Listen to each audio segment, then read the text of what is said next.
Assalamualaikum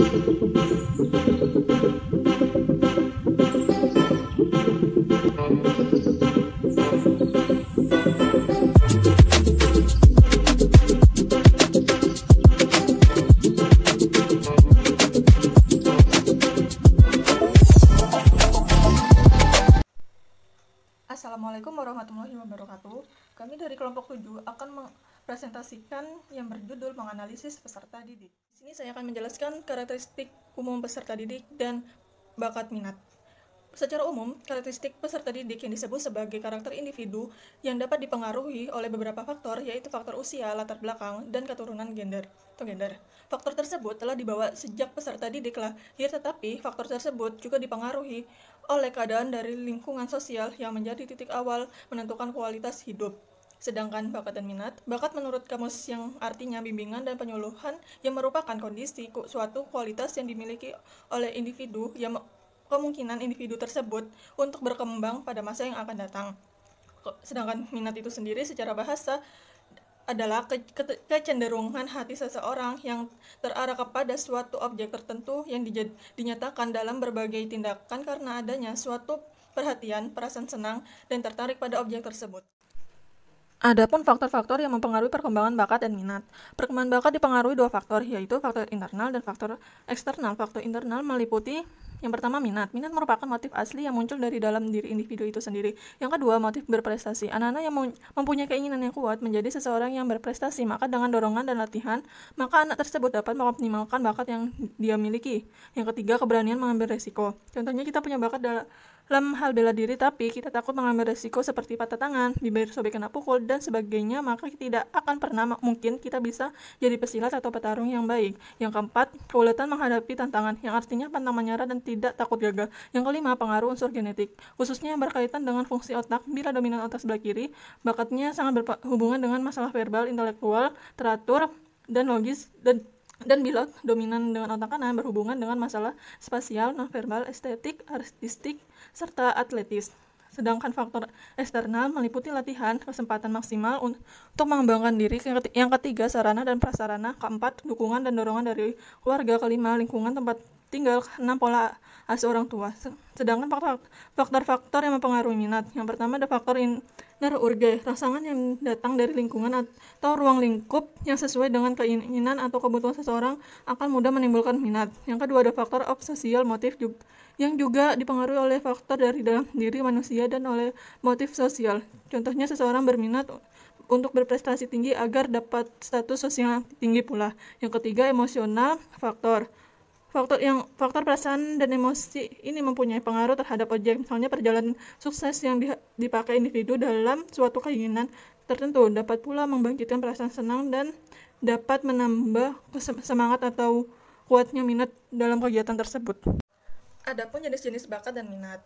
Jenis-jenis bakat dibedakan menjadi 3, yaitu bakat yang lebih berdasarkan psikofisik, yaitu kemampuan yang berakar pada jasmani sebagai dasar, dan fondamen bakat seperti kemampuan penginderaan, ketangkasan, kemampuan motorik, kekuatan badan, dan anggota badan lainnya. Yang kedua, bakat kejiwaan yang bersifat umum, yaitu kemampuan ingatan, daya khayal atau imajinasi, dan inteligensi. Yang ketiga, bakat kejiwaan yang khas dan majemuk, yaitu berhubungan erat dengan watak seperti kemampuan untuk mengadakan kontrak sosial, kemampuan mengasihi, kemampuan perasaan atau menghayati perasaan orang lain. Sedangkan jenis-jenis minat, menurut Mitton, minat dibedakan menjadi 2. Yang pertama minat subjektif, yaitu perasaan yang menyatakan bahwa pengalaman-pengalaman tertentu yang bersifat menyenangkan. Yang kedua minat objektif, yaitu reaksi yang merangsang kegiatan-kegiatan dalam lingkungannya. Assalamualaikum warahmatullahi wabarakatuh. Perkenalkan, nama saya Nabila Nisfulaili, NIM 2018-1171. Di sini saya akan melanjutkan presentasi dari rekan saya, yaitu yang akan membahas tentang intelijensi dan motivasi. Di sini, intelijensi menurut para ahli yaitu kemampuan menyesuaikan diri dengan lingkungan atau belajar dari pengalaman. Sedangkan menurut Garong, yaitu intelijensi setidak-tidaknya mencakup kemampuan-kemampuan yang diperlukan untuk memecahkan masalah-masalah yang memerlukan pengertian serta menggunakan simbol-simbol. Nah, dari pendapat beberapa ahli di atas dapat disimpulkan bahwa intelijensi adalah faktor internal yang mencakup keseluruhan kemampuan yang dimiliki oleh seseorang siswa untuk menyesuaikan diri pada pembelajaran secara cepat dan efektif. Selanjutnya yaitu faktor intelijensi. Tingkat intelijensi antara satu orang dengan orang lainnya itu berbeda, dipengaruhi oleh beberapa faktor. Yang pertama pembawaan, yang kedua kematangan, yaitu sanggup tidaknya seseorang menjalankan fungsinya. Dan tingkat kematangan ini erat hubungannya dengan umur seseorang. Yang ketiga pembentukan, baik pembentukan sengaja maupun pembentukan tidak sengaja.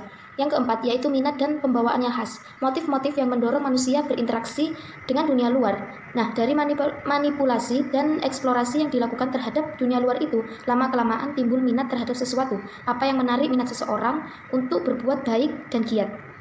Selanjutnya yaitu kebebasan. Di sini manusia bebas memilih metode, juga bebas memilih masalah sesuai dengan kebutuhannya.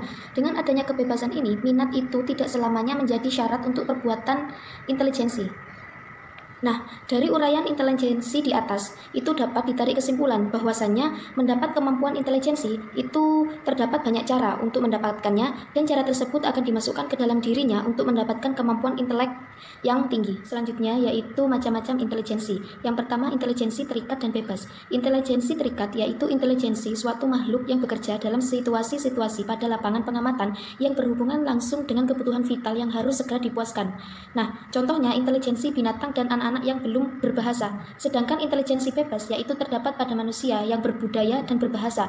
Dengan intelijensinya, orang selalu ingin mengadakan perubahan-perubahan untuk mencapai suatu tujuan. Yang kedua, intelijensi menciptakan atau kreatif dan meniru yaitu eksekutif. Intelijensi menciptakan ialah kesanggupan menciptakan tujuan-tujuan baru dan mencapai alat-alat yang sesuai guna mencapai tujuan itu. Contohnya, menghasilkan pendapat-pendapat baru seperti kereta api, radio, listrik, kapal terbang, dan lain sebagainya. Sedangkan intelijensi meniru yaitu kemampuan menggunakan dan mengikuti pikiran atau hasil penemuan orang lain, baik yang dibuat, yang diucapkan, maupun yang ditulis. Selanjutnya yaitu intelijensi ganda atau kecerdasan majemuk. Yang pertama teori kecerdasan majemuk. Di sini terdapat 7 tipe kecerdasan menurut penelitian Howard Gardner. Yang pertama kecerdasan linguistik atau bahasa, kecerdasan musikal, kecerdasan matematis logis, kecerdasan ruang visual, kecerdasan intrapersonal, dan kecerdasan interpersonal. Nah, dalam perkembangannya, Gardner menambahkan 2 tipe kecerdasan, yaitu kecerdasan lingkungan dan kecerdasan eksistensial. Yang kedua, penilaian kecerdasan majemuk. Penilaian kecerdasan majemuk menggunakan 2 macam skala, yaitu secara paralel atau sendiri-sendiri. Nah, masing-masing alat pengukuran itu memiliki tujuan akhir yang sama, yaitu mengetahui tingkat masing-masing kecerdasan dalam multiple intelligence. Yang pertama, skala A itu lebih sesuai ditujukan untuk orang dewasa karena dibutuhkan lebih banyak kemampuan untuk membuat urutan dan prioritas. Namun demikian, jika anak-anak mampu mengerjakannya, maka hal itu tidak menjadi suatu kendala. Sedangkan skala B itu lebih sesuai untuk anak-anak, siswa atau remaja karena sifatnya lebih sederhana, hanya menentukan satu di antara 2 pilihan. Namun demikian, sekali lagi, skala ini juga dapat digunakan dari berbagai kalangan usia. Nah, tes ini hanyalah sebuah indikator sederhana yang memberikan gambaran tentang bagaimana seseorang mengembangkan kecerdasannya lebih optimal. Selanjutnya yaitu motivasi. Di sini motivasi yaitu faktor penggerak maupun dorongan yang dapat memicu timbulnya rasa semangat dan juga mampu merubah tingkah laku manusia atau individu untuk menuju pada hal yang lebih baik untuk dirinya sendiri. Nah, di sini terdapat 2 teori motivasi. Yang pertama teori motivasi fisiologis, yaitu bertumpu pada proses fisiologis yang dipandang sebagai dasar dari perilaku manusia atau pusat dari suatu kegiatan manusia. Yang kedua teori motivasi aktualisasi diri dari Maslow. Nah, teori ini dikembangkan oleh psikolog humanis yang berpendapat bahwa manusia dapat bekerja ke arah kehidupan yang lebih baik. Di sini dapat ditarik kesimpulan bahwasanya semakin besar motivasi seseorang untuk mencapai tujuan, maka semakin besar pula peluang seseorang tersebut untuk berhasil dalam tujuan tersebut. Adapun di sini beberapa ciri motivasi belajar. Yang pertama, tekun menghadapi tugas. Yang kedua, tidak mudah putus asa. Yang ketiga, tidak cepat puas dengan prestasi yang dicapainya. Dan yang keempat, menunjukkan minat terhadap bermacam-macam masalah dan lain sebagainya. Selanjutnya yaitu macam-macam motivasi. Yang pertama, motivasi dilihat dari dasar pembentukannya. Terdapat 2 motif. Yang pertama motif bawaan, yaitu motif yang dibawa sejak lahir, jadi motivasi sudah ada tanpa dipelajari, contohnya makan, minum. Dan yang kedua yaitu motif yang dipelajari. Maksudnya adalah motif ini timbul karena dipelajari, contohnya dorongan untuk mempelajari ilmu pengetahuan. Dan yang kedua adalah motivasi jasmania dan rohania. Motivasi jasmania seperti halnya itu refleks, insting, dan nafsu. Sedangkan motivasi rohania adalah kemauan. Yang ketiga, motivasi intrinsik dan ekstrinsik. Motivasi intrinsik yaitu motif-motif yang menjadi aktif atau berfungsinya tidak perlu dirangsang dari luar, karena dalam diri setiap manusia itu sudah ada dorongan untuk melakukan sesuatu. Misalnya, seseorang senang membaca, menyanyi, menari, menggambar, tanpa adanya orang yang mendorong, itu akan melakukan hal tersebut. Yang kedua, yaitu motivasi ekstrinsik, yaitu motif-motif yang akan aktif dan berfungsi jika ada rangsangan dari luar. Contohnya, Seseorang itu akan mau belajar jika ia mengetahui bahwa besok akan diselenggarakan ujian atau ulangan harian dan dia mengharapkan mendapat nilai yang baik. Nah, motivasi ekstrinsik ini adalah motif-motif yang berfungsinya karena ada rangsangan dari luar.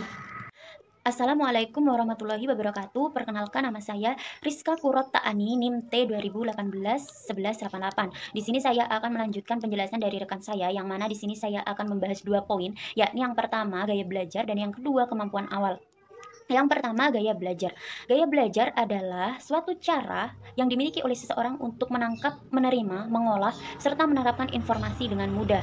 Pengertian lain menyebutkan bahwasanya gaya belajar adalah suatu cara yang konsisten yang dilakukan oleh siswa untuk menangkap atau menerima stimulus atau informasi, mengolah, berpikir, dan memecahkan soal. Artinya apa? Gaya belajar adalah suatu cara yang dimiliki dan disukai oleh seseorang, baik itu siswa maupun orang lain, untuk melakukan proses kegiatan belajarnya.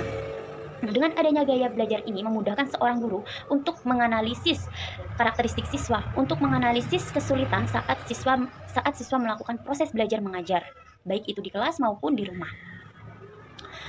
Gaya belajar ini dimiliki tiap siswa berbeda-beda, maka dari itu dianjurkan atau disarankan kepada seorang guru tidak hanya memperhatikan strategi pembelajarannya saja, tetapi juga memperhatikan serta memahami gaya belajar yang dimiliki tiap masing-masing siswa. Karena apa? Karena gaya belajar merupakan salah satu faktor pendukung untuk meningkatnya prestasi belajar. Yang kedua yaitu jenis atau macam-macam gaya belajar. Di sini macam-macam gaya belajar terbagi menjadi 3, yakni yang pertama gaya belajar visual, yang kedua gaya belajar auditorial, dan yang ketiga gaya belajar kinestetik. Yang pertama gaya belajar visual. Gaya belajar visual adalah gaya belajar yang menitik beratkan pada indera penglihatan. Ciri khas bagi siswa yang memiliki gaya belajar visual yakni ada 7. Yang pertama, di sini kebutuhan melihat sesuatu informasi atau pelajaran secara visual untuk mengetahuinya atau memahaminya. Yang kedua, memiliki kepekaan yang kuat terhadap warna. Yang ketiga, memiliki pemahaman yang cukup terhadap masalah artistik atau keindahan. Yang keempat, memiliki kesulitan dalam berdialog secara langsung. Yang kelima, terlalu reaktif terhadap suara. Yang keenam, sulit mengikuti anjuran secara lisan. Dan yang terakhir, seringkali salah menginterpretasikan kata atau ucapan. Lalu bagaimana cara guru untuk menganalisis ciri khas tersebut? Menurut saya adalah guru dapat memperhatikan atau memahami, mengevaluasi, serta memperbaiki strategi pembelajarannya, yang mana dalam menyampaikan informasi atau materi pelajarannya itu dapat gunakan dalam beragam bentuk grafis, yaitu dapat berupa slide, gambar, coretan, atau tulisan, dan yang lainnya. Pada intinya, siswa yang memiliki gaya belajar visual ini, bagi guru, pergunakanlah tulisan, gambar, benda atau yang lainnya itu sebagai sumber pembelajaran, yang mana ini dapat mendukung proses pembelajaran bagi siswa yang memiliki gaya belajar visual. Pada intinya siswa yang memiliki gaya belajar visual ini lebih menyukai sesuatu yang terlihat, bukan sesuatu yang terdengar ataupun maupun yang lainnya. Yang kedua yaitu gaya belajar auditorial. Gaya belajar auditorial adalah gaya belajar yang menitik beratkan pada indera pendengaran. Ciri khas bagi siswa yang memiliki gaya belajar auditorial yaitu yang pertama, siswa yang memiliki gaya belajar ini adalah semua informasi hanya bisa diserap melalui pendengaran. Yang kedua, memiliki kesulitan untuk menyerap informasi dalam bentuk tulisan secara langsung. Dan yang ketiga, memiliki kesulitan menulis ataupun membaca. Lalu bagaimana cara guru untuk menganalisis ciri khas tersebut? Menurut saya adalah menggunakan vokal. Vokal tersebut dapat berupa intonasi, volume suara, atau kecepatannya. Karena dengan begitu guru dalam menyampaikan informasi atau menyampaikan materi pelajaran dengan baik, dengan vokal yang baik, maka siswa akan mengerti, memahami informasi yang disampaikannya dengan baik pula. Lalu guru seringlah mengubah konsep media ajar dengan berdiskusi atau menggunakan rekaman audio yang mungkin siswa dapat mendengarnya. Dengan hal tersebut dapat mendukung proses belajar mengajar bagi siswa yang memiliki gaya belajar auditorial. Gaya belajar yang ketiga yaitu gaya belajar kinestetik. Gaya belajar kinestetik adalah gaya belajar yang menitik beratkan pada sebuah gerakan. Artinya, siswa lebih mudah untuk menerima atau menangkap informasi dengan gerakan yang dilakukan guru yang mengajarkan materi pelajarannya. Lalu teknik yang tepat yang dilakukan oleh guru untuk mendukung siswa yang memiliki gaya belajar kinestetik ini adalah guru dapat mengubah konsep media ajar dengan menggunakan drama, semisal. Lalu menggunakan model atau alat peraga, belajar di laboratorium dan bermain sambil belajar. Lalu guru dapat mengajak siswa untuk outdoor atau belajar di luar kelas. Melihat fakta yang sebenarnya. Mungkin dengan hal tersebut, siswa yang memiliki gaya belajar kinestetik akan lebih menyukainya. Itulah ketiga jenis atau macam-macam gaya belajar.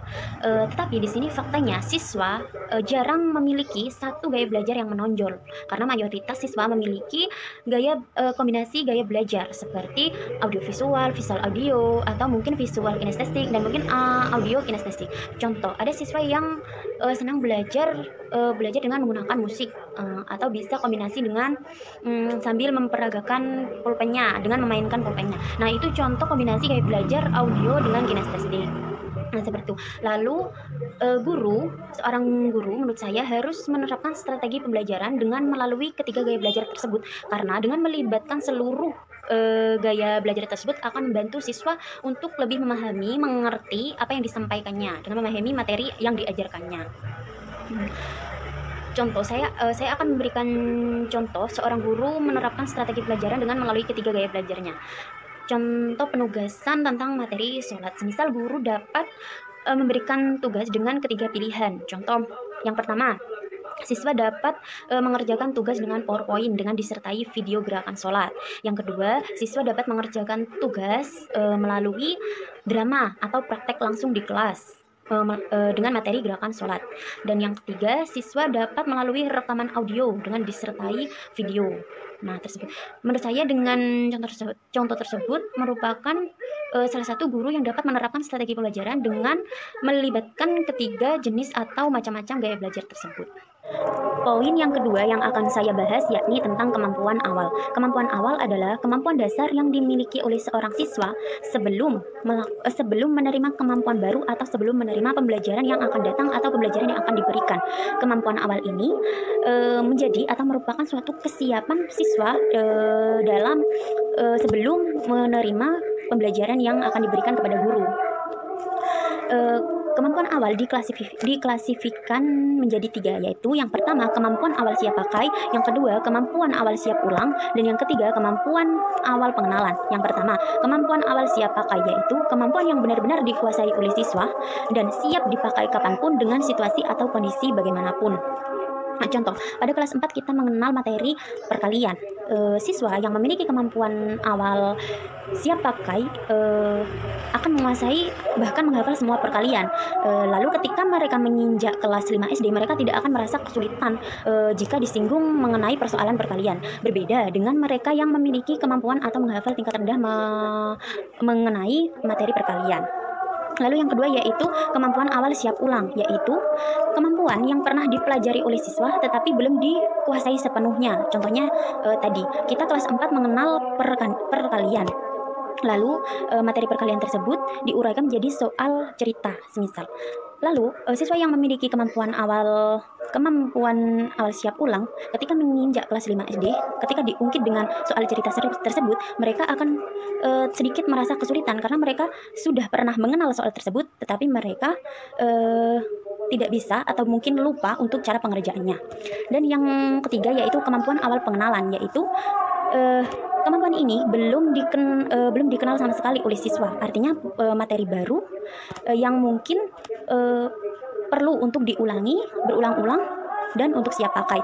Contoh, ketika kita kelas 1, mungkin kita tidak pernah kenal mengenai materi penjumlahan. Nah, dengan materi tersebut perlu diulang berkali-kali agar menjadi kemampuan awal siap pakai. Seperti itu. Lalu bagaimana cara teknik untuk mengetahui kemampuan awal siswa? Yaitu yang pertama dengan menggunakan dokumen. Menggunakan dokumen atau catatan seperti raport, ulangan harian, atau seperti catatan guru BK. Yang kedua dengan menggunakan tes prasyarat atau tes awal seperti tes lisan ataupun tes tulisan. Yang ketiga mengadakan komunikasi individual. Dan yang terakhir menyampaikan angket. Biasanya menyampaikan angket ini dilakukan guru untuk memberikan 1 atau 2 soal mengenai materi awal yang akan diajarkannya. Dengan angket ini akan lebih mudah untuk membantu seorang guru mengajarkan materi selanjutnya dengan strategi apa, media apa, dan mengenali kesulitan-kesulitan atau kemampuan dari peserta didiknya. Sebelumnya saya meminta maaf kepada kalian semua karena kelompok 6 menggunakan media melalui video karena memang dari salah satu anggota kami berhalangan untuk presentasi menggunakan Zoom karena dia kalau sehari jualan seperti itu. Karena di sini saya pemateri terakhir, saya mengucapkan mohon maaf atas segala kekurangan dan terima kasih kepada Ibu Mudrikah dan teman-teman sekalian yang telah menyempatkan waktu untuk menonton video. Semoga ilmu yang kita sampaikan bermanfaat bagi kalian semua. Terima kasih. Wassalamualaikum warahmatullahi wabarakatuh.